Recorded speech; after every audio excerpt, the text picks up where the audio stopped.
Regardez, vous voyez la ligne blanche qui est là, celle-là, voilà, ici.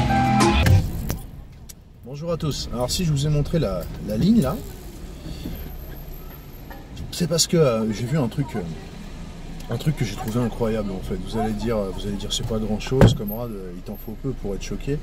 Mais je voulais faire une vidéo pour vous dire de faire gaffe quand vous conduisez. Et je vais vous expliquer pourquoi. Parce que je pense qu'il y a... Enfin, c'est pas normal. Je vois trop d'animaux écrasés sur les routes. Ça me semble pas logique. C'est surtout, je pense que c'est surtout la nuit qu'ils se font écraser, ces animaux-là. Parce que je pense que la majeure partie des gens qui écrasent des animaux ne le font pas exprès. Et on voit surtout des chats, des hérissons, des petits rongeurs, des musaraignes, des mulots, des lapins parfois, c'est plus rare. L'autre jour, j'en ai évité un de justesse. Il s'était mis en tête je sais pas, d'emprunter la route comme s'il était une voiture. Je roulais, la bestiole m'a fait une queue de poisson, queue de lapin si vous voulez, ce qui était assez fou quand même. Il a vraiment mis un coup d'accélérateur pas possible. Donc bon, j'ai décéléré, j'ai mis un bon coup de frein et je me suis mis à son rythme parce que je voulais pas l'écraser, bien entendu. Il a continué à courir, vous savez comme font les lapins en zigzag mais en allant tout droit.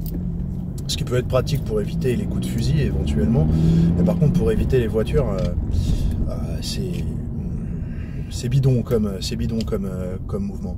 Mais bon, finalement il a fini, il a trouvé, c'est marrant parce qu'il aurait pu se barrer sur le côté dans un bosquet et tout. Non, il a attendu qu'il y ait un chemin en fait. Il y avait un chemin de terre.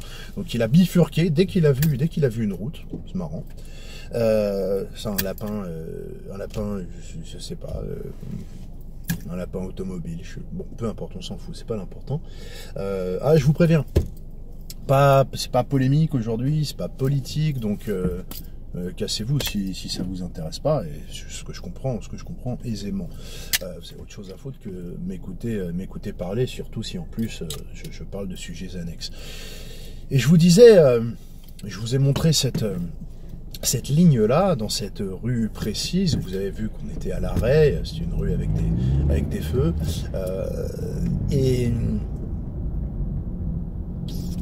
mais je vais vous le dire à la fin. Le mec il tease. Je faisais striptease quoi. Je vais dévoiler à la fin ceux dont je voulais vous parler au début, comme si c'était une façon de vous garder à l'écoute. Non, je disais, il y a trop d'animaux écrasés sur les routes. Je pense que c'est pas normal. Ça peut pas s'expliquer par la fatalité. Je pense que des gens conduisent peut-être en regardant l'horizon ou en ne regardant pas, peut-être les yeux fermés, je ne sais pas. Mais ce que je veux dire, c'est que quand vous écrasez un chat, sauf s'il a déboulé vraiment au niveau de votre bagnole, il s'est jeté sous les roues, à ce moment-là, il n'y a pas grand-chose à faire. La vision périphérique vous permet la peine de le détecter ou quoi que ce soit. Et si vous voulez, il s'est jeté sous vos roues, quoi. C'est comme si la demoiselle ici, elle se jetait sur mon capot. Il n'y a pas grand-chose que je pourrais faire pour l'éviter. Mais par contre, des chats, j'en ai, je suppose comme vous, j'en ai évité plusieurs, j'en ai évité des tas. Et putain, c'est la merde ce boulevard à la con là. On va attendre que le feu soit passé. Ouais, je peux pas faire grand chose, tu sais. Et oui, je peux pas faire grand chose. Je vais juste attendre que ce soit moins le bordel. Et j'en ai évité des tas, je pense que certains d'entre vous aussi. Ça a une particularité, un chat qui est pris dans les phares d'une voiture, c'est que ses yeux en fait brillent à peu près autant, voire plus, que les panneaux réfléchissants, les panneaux signalétiques réfléchissants qui brillent dans le faisceau de vos phares. Et vous pouvez les voir de loin, quoi. Un chat dans les phares d'une voiture, ça se voit, je sais pas, je veux pas dire une bêtise, mais ça doit se voir à 50 mètres au moins. Bon, j'ai peut-être pas la notion des distances, mais ça se voit suffisamment loin pour que j'ai évité tous les chats avec lesquels j'aurais pu, dont j'aurais pu faire des tartines. Et c'est pareil pour les petites bêtes là, les hérissons, les souris, ça va vite éventuellement. Mais les hérissons, vous savez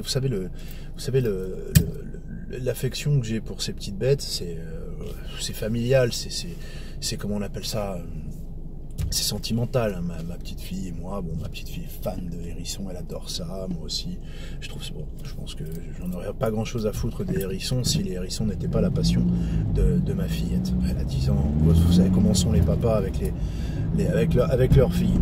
Et le premier qui me traite de keuf pour ça, je lui dirais, bah écoute, va d'abord avoir des enfants. Si tu me dis que t'en as absolument rien à foutre de ta fille et que tu restes une grosse brute, bon bah c'est bien dommage pour toi et c'est surtout dommage pour ta fille. Mais bon, voilà. Les hérissons, c'est une bête qui vraiment, ça se traîne, un hérisson, c'est tout mou, quoi. C'est tout gras, c'est tout mou, c'est tout mignon. Et quand vous voyez un hérisson marcher, enfin, un hérisson, ça court pas. Ça se déplace tout doucement. Et vraiment, je ne comprends pas qu'on puisse écraser des hérissons. Ça veut dire que vous regardez pas la route, en fait. Vous regardez pas, je veux bien, ça peut arriver, vous étiez distrait et tout, mais faites un effort, quoi, faites un effort. Quand vous êtes en ville, vous regardez partout, parce qu'il faut surtout pas percuter un vélo ou quoi que ce soit. Regardez, ici, là, à cet endroit précis, on est à côté de l'école des arts et métiers de, je sais pas quoi, de Condé. Là, j'ai vu passer un type, un grand dadel, un adolescent, un gamin de 18-19 ans, mais c'était un combo. Il roulait sur... il marchait pas déjà. Il marchait pas. Il était sur ces espèces de planches là, comment dire, que vous mettez... Enfin, en travers de vos pieds, vous mettez vos deux pieds dessus, mais la planche, elle s'étend dans la longueur avec deux roues sur le côté. Qu'est-ce que ça s'appelle ce truc-là? Un machin board, un hoverboard, hoverboard. Je crois que c'est ça, un hoverboard. Et donc déjà il marchait pas, il était en équilibre sur sa planche. Bon, courbé, enfin il avait vraiment, c'était une silhouette tout à fait cocasse et assez pathétique. Il était courbé comme ça sur son téléphone portable. Un gros téléphone portable, un smartphone, sur lequel visiblement il jouait, ou il rédigeait un message, ou il publiait un post fascinant sur Facebook, ou sur Twitter, je ne sais pas. Et il avait en plus de ça, ce génie, de gros, vous savez les gros écouteurs là, genre Beats by Dre, là, les énormes écouteurs qui t'isolent complètement, au niveau phonique, qui t'isolent totalement de ton environnement. Et cette espèce de mongol est passé, alors que le feu était vert pour les véhicules et rouge pour lui, sans se rendre compte de ce qui se passait dans sa vie et autour de lui. Il est passé au travers de la circulation. Un type est passé devant lui, un type est passé derrière lui. J'ai freiné. J'aurais pu le buter, ce gars-là. Vous vous rendez compte le degré de connerie des gens, quoi, enfin de certaines personnes. Donc quand vous êtes en ville, faites gaffe. Mais bon, je suppose que vous le faites aussi. Mais quand vous êtes à la campagne, mon Dieu, faites gaffe. Regardez. Si vous vous rappelez, enfin je sais pas, hein, c'est peut-être dans ma tête, mais moi dans ma tête, pour conduire, il faut regarder en fait la route. Vous voyez que c'est comme en combat. Après, bon, je pense qu'il y a différentes écoles, hein, mais quels que soient les sports de combat de frappe que j'ai fait, on m'expliquait qu'il fallait pas regarder le visage de l'adversaire, mais plutôt une zone neutre ici, où on avait une vision plus globale de tout ce qui se passait. Peut-être aussi que, sur un plan psychologique, ne pas croiser le regard de l'adversaire peut aussi être utile. Ça déshumanise peut-être, c'est peut-être que ça enlève la peur, peut-être que ça enlève la peur de l'agressivité de l'autre ou de sa supériorité dans le regard, peut-être que aussi ça supprime la peur de le blesser ou ce genre de choses. En tout cas, c'est toujours ce qu'on m'a dit. J'ai l'impression que, pour moi, hein, en conduite, c'est la même chose. Vous ne devez pas regarder à l'horizon, vous devez regarder loin sur la route, parce que vous voyez ce qui se passe et vous voyez les chaos de la route, vous voyez les imperfections, les nids de poules, vous voyez éventuellement les petits animaux qui sont sur le côté, qui sont sur la route, vous les détectez mieux comme ça, faites ça, parce que c'est triste quoi, c'est triste franchement.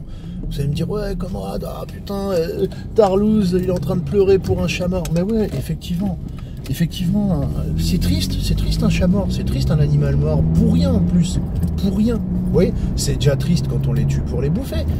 Les véganes vont me dire, ouais mais toi tu bouffes des vaches, etc. Machin, t'es un monstre. Excusez-moi, ça me gratte sous le bras, je suis désolé si c'est dégueulasse, mais c'est comme ça me gratte sous le bras. Et oui, bah oui, mais quand on bouffe une vache, ça a beau être horrible, il y a quand même un sens derrière, que ce soit condamnable ou pas, c'est pour le manger. Putain, écraser un chat, c'est totalement gratuit. C'est totalement gratuit. C'est évitable, c'est totalement gratuit. Et un chat, c'est comme un chien, quoi. C'est pas n'importe qui. Vous voyez, c'est pas n'importe qui. Un chat, souvent, c'est le chat d'une maison. C'est une personne dans la maison. La plupart du temps, le chat, il a des maîtres, et surtout des petits maîtres, des petits garçons, des petites filles qui l'aiment, quoi, qui l'aiment vraiment comme une peluche vivante, quoi. Il y a des gens qui aiment pas les chats, moi j'adore les chats. Mais moi, mon chat, je sais pas, c'est mon pote, quoi, c'est mon pote. Et si on m'écrase mon chat, vous voyez, ça va me briser le cœur, quoi. Ça va me briser le cœur parce que j'aurais pu mon chat, et un chat, pour moi, ça se remplace pas. Quand on aime vraiment un animal, on l'oublie jamais, tout à fait. Surtout quand c'est un animal génial, comme mon chat. Et, bon Dieu, si vous pouvez éviter de briser le cœur d'une gamine qui ne reverra plus son gros chat ou son petit chat adoré, essayez de le faire, quoi. Mais bon, ça peut arriver à tout le monde. Je sais pas si vous vous rappelez, une fois j'étais en train de conduire et j'ai fait demi-tour pour aller vérifier parce que j'ai cru que j'avais écrasé un hérisson ou un mulot ou un truc comme ça. Résultat, fort heureusement, un petit écart, je l'ai évité, il est passé entre les roues et il était en vie et tout allait bien, il s'était barré, vous voyez. Donc je sais bien que ça peut arriver, que le risque zéro n'existe pas, mais faites un effort, quoi. Essayez. Parce que je soupçonne des gens de le faire exprès quand je vois le nombre de bestioles écrasées. Parce que parfois, vous voyez, le hérisson, il est au milieu de la route. Au milieu de la route. C'est-à-dire que il n'est pas proche de la bande blanche qui sépare les deux voies. Il n'est pas proche du fossé, du talus, ou en tout cas de la bordure de la route. Ce qui pourrait être logique dans le sens où c'est globalement dans ces zones que passent les roues des véhicules, mais parfois non, il est au milieu de la voie, ce qui signifie que le véhicule qu'il a écrasé se trouvait à un moment ou à un autre plus sur la voie sur laquelle il a vocation à se trouver. Il a fallu que le véhicule se déporte et que l'une de ses roues soit au milieu de la route, c'est-à-dire là où normalement là il y a mon pommeau de vitesse. Vos roues ont rien à foutre là, sauf quand vous doublez, et encore ça dure pas longtemps. Donc je soupçonne des gens de le faire exprès. Et bon, je suppose qu'il n'y a pas d'écraseur de hérissons ou de chats ou d'animaux professionnels dans mes spectateurs. J'en suis quasiment certain, mais si jamais il y en a un, sache que t'es une pourriture, quoi. Sache que t'es une pourriture, un malade mental. Et j'aimerais pas voir de quoi tu serais capable dans un contexte dégradé de civilisation de société qui s'effondre. J'aimerais pas, parce que je pense que quand on tue des animaux pour le plaisir et gratuitement, d'une façon aussi ignoble en plus, de le broyer, de le réduire à de la bouillie comme ça, je pense qu'on est un danger potentiel pour les autres êtres humains. C'est mon avis. Vous allez me dire, ouais mais tu planes comme rate, c'est pas possible, il n'y a pas de gens qui font des trucs comme ça, c'est trop débile, ça sert à rien, c'est gratuit. C'est pas parce que c'est gratuit que les gens ne le font pas. Pourquoi je vous ai montré cette ligne blanche? Parce que il y a quelques temps, j'étais justement sur cette rue. Et comme je vous le disais, vous avez vu la rue, je vous la remonte si vous voulez comprendre de quoi je parle.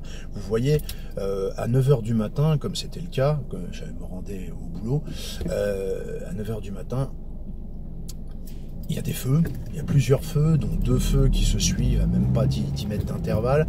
Vous imaginez bien que c'est le dawa, vous imaginez bien que c'est le foutoir, et que par conséquent les voitures y roulent au pas à une allure extrêmement réduite, d'accord. Et donc sur cette ligne blanche qui sépare 2 fils qui vont en sens contraire l'une de l'autre. Attends, excuse-moi le vélo, je vais te doubler, fais pas le foufou. qu'est-ce que je vous disais? Sur cette ligne blanche là, se tenait un gros oiseau, un gros volatile dont je ne sais pas, je ne connais pas l'espèce précise, un espèce de truc qui ressemblait entre une pie ou un corbeau, mais un peu plus petit qu'un corbeau ou qu'une pie, mais c'était quand même un bon gros oiseau, et je vous dirais un bazar comme ça, vous voyez, voilà, une bonne bestiole quoi, on la voyait, et elle était debout sur la ligne blanche, exactement sur la ligne blanche, et elle regardait à droite, à gauche. Elle avait plus l'air de savoir où elle habitait et comment elle s'appelait. Elle était là, elle s'envolait pas, elle bougeait pas. Et les voitures passaient d'un côté, de l'autre, d'un côté, de l'autre. La bestiole, je sais pas, peut-être qu'elle pouvait plus voler. Peut-être qu'elle était paumée, j'en sais rien. Ou peut-être qu'elle avait une raison d'être là, qui sait. Et la voiture qui était devant moi, et les voitures qui étaient devant moi, ont toutes, alors qu'elles étaient au milieu de la file, donc elles étaient quand même, je dirais, à 1 mètre, 80 cm, quelque chose comme ça, de la ligne blanche. J'ai remarqué que tous ont fait un léger écart, en se disant, sait-on jamais, à partir du moment où je l'aurais perdu de vue, parce qu'elle sera, vous savez, dans l'angle mort de la portière, quoi, vous voyez pas ce qui se passe à travers la portière, peut-être que comme moi, ils se sont dit, bon, je vais m'écarter, parce que si jamais la bestiole se met à marcher pour venir entre mes roues, je vais la broyer, c'est aucun intérêt, ça n'a pas de sens de faire ça, donc je vais être précautionneux avec ce piaf que je connais pas, et dont j'ai rien à foutre, mais dont j'ai pas envie qu'il crève. En tout cas, j'ai pas envie de le tuer. J'ai fait exactement comme les personnes devant moi, ça a relevé du réflexe, et derrière moi, il y avait un très gros camion avec des roues comme ça. Et ce camion, il était comme moi, tout à fait à sa place de camion, au milieu de sa file, à peu près. Mais arrêtez de m'envoyer des notifications. Ah, mais c'est Clicorix la Gauloise. Je suis en train de faire une vidéo. Tu m'envoies un bip, Clico. Ah. D'ailleurs, visionnez les vidéos de Clico sur la monnaie, c'est très intéressant. Je vous l'ai déjà dit, mais c'est comme ça. Je me répète, et ça se reproduira. Et donc, je vous disais, le camion derrière moi, je suis long, je tease. En plus, vous avez déjà deviné. Il était donc à sa place. Il était lui aussi à peu près 80 cm, 1 mètre de la ligne blanche. Je l'ai regardé dans le rétro, je sais pas, j'ai eu un pressentiment, je m'inquiétais tout simplement pour la bestiole, le volatile, le piaf. Et j'ai vu lentement le camion se déporter. Mais tout doucement, j'ai vu sa roue comme ça, se déporter, franchir les 80 cm qui séparaient la survie de cet oiseau de son écrabouillement, et lui passer dessus. Froidement, sans raison, gratuitement. Ce type, qui était dans le camion, a fait cette manœuvre absurde, inexplicable, de venir faire rouler sa putain de grosse roue de connard sur cet oiseau qui était sur la ligne blanche. Voilà pourquoi je vous fais chier depuis 20 minutes avec cette histoire dont vous avez rien à foutre. C'est que ça m'a choqué en fait. Ça m'a choqué. Et je me suis demandé ce que donnerait un type comme ça le jour où la société s'effondre. Vous voyez ?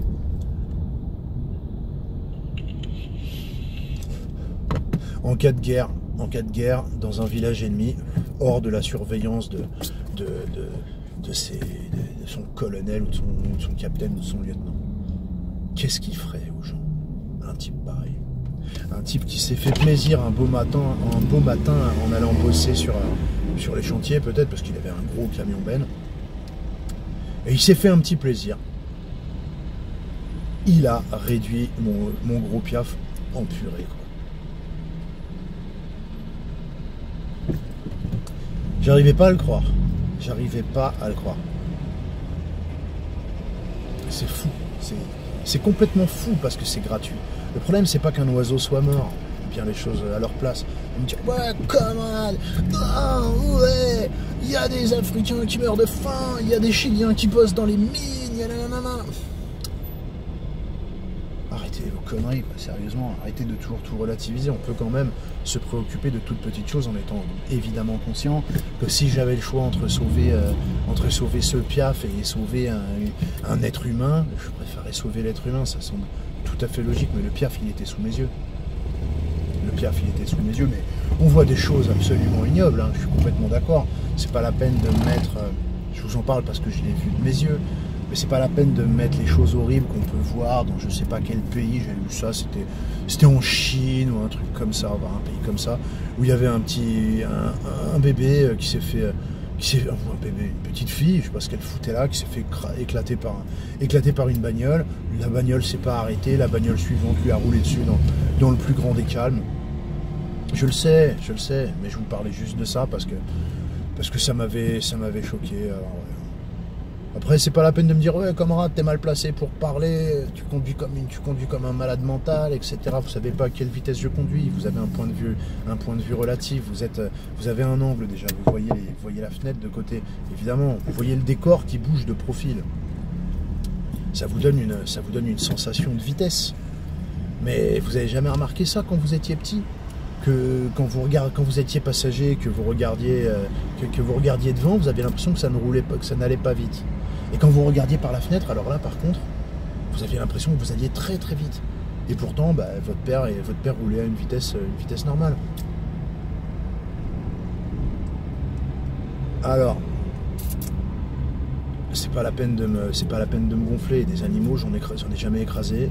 Des accidents, j'en ai eu un seul dans ma vie. Alors je dis pas ça pour ceux qui me disent, ah, Conrad, tu m'inquiètes, tu conduis trop vite. Parce que ça, à la limite, ça part d'une bonne intention. J'ai un copain, je lui dis bonjour, qui me dit, ouais, j'ai toujours peur pour toi quand tu conduis. Faut pas avoir peur, je fais gaffe, je regarde partout. Les gens me disent, ouais, c'est super dangereux, tu conduis en faisant une vidéo. Si vous n'êtes pas capable, c'est une question de capacité cognitive, ça aussi. Moi, je suis pas en train de taper sur mon iPhone, là. Vous voyez les mouvements de tête que je fais, là, c'est pas pour regarder si j'ai une belle gueule sur l'écran de mon smartphone. Je suis en train de regarder ce qui se passe derrière, ce qui se passe sur les côtés, ce qui se passe partout. Vous inquiétez pas pour moi. Hein. Et donc je dis pas ça pour les gens qui sont un petit peu anxieux, qui pensent qu'on peut pas à la fois parler, à la fois raisonner, parler, aller chercher des choses dans sa tête et conduire. Je suis capable de le faire. Il y a des gens, ils sont capables de faire ni l'un ni l'autre. Vous voyez? Donc je le dis pas pour vous, je le dis pour les gens qui disent, ouais, si tu passes comme ça dans la rue, je te sors de la bagnole, je te pète les dents, je te jette tes clés dans la bouche d'égout. Oh putain, ça c'est de la folie. C'est vraiment, il faut un jour ou l'autre que les gens comprennent qu'Internet c'est un filtre en fait. Il y a plein de choses que tout le monde dit. Parce que il y a l'anonymat, il y a tout ça. T'es peut-être un mec de 120 kilos, mon pote. Mais je te connais pas, tu me connais pas, tu sais pas. Je sais pas ce que tu vaux, tu sais pas ce que je vaux. Si ça se trouve, tu t'as aucunement les capacités de faire ce que tu dis. Il faut arrêter de se sentir. Il faut arrêter de faire de la. Comment on appelle ça, du gigantisme testiculaire sur le net. C'est ridicule parce que au fond c'est gratuit, vous n'avez aucun moyen de prouver que vous êtes à la hauteur de vos menaces et de tout ça. Souvent je vois les gens sur internet, quand ils commencent à se prendre la tête, ils sont là, ouais mais quand tu veux, moi je fais 1m90 et 110 kg. C'est marrant, j'ai l'impression que sur internet il n'y a que des mecs de 1m90 et de 110 kg. C'est la terre, le monde entier est peuplé de mecs de 110 kilos et d'1m90 qui s'engueulent sur les commentaires de YouTube, quoi. Et de gars qui en plus souvent ils ont un lourd passé, ils ont une lourde formation pugilistique là, hein, ils font du MMA, de la boxe, du Krav Maga, du full contact, de tout ce que vous voulez. Et bizarrement, leur trop-plein d'agressivité, de testostérone, etc., leur envie de se battre, ils l'expulsent pas assez sur les rings et sur les tapis, à coups de poing dans la gueule de leurs copains. Et il leur en reste encore pour venir faire des concours de beats et de muscles théoriques sur Internet. Putain, vous êtes ridicules, les gars. Vous êtes ridicules. Faites jamais ça, quoi. Franchement, si vous avez déjà écrit, moi je fais 1m90 et 100 kg et je vais t'éclater la gueule à un gars alors qu'il n'y a pas votre tronche en photo sur votre avatar, arrêtez, quoi. Arrêtez. Faites pas ça. Voilà, c'est débile. Enfin, c'est débile, vous passez pour des cons, quoi. Enfin, moi, personnellement, hein, pour moi, selon mon prisme, vous passez pour des cons, vous êtes des guignols, et j'ai l'impression que ce que vous êtes est inversement proportionnel à ce que vous écrivez. Voilà. C'est que mon avis. Bon, écoutez, on a du pain sur la planche demain, là. On va, je sais pas si je vais l'aborder en voiture ou à l'écrit. À l'écrit, ce sera plus tard, si je bosse encore demain. Il faut que j'aborde les LGBTQI, machin truc, bidule là, parce que ça devient n'importe quoi. Twitter est un espèce d'émulateur de dérangements mentaux en tout genre. Et là, va falloir que je parle de ça, vous voyez. Ça me sortira un petit peu des sujets qui ont un peu animé l'année 2018, en tout cas dans l'habitacle de cette bagnole, et dont j'ai la sensation que il y a vraiment des gens qui sont incapables de comprendre un propos.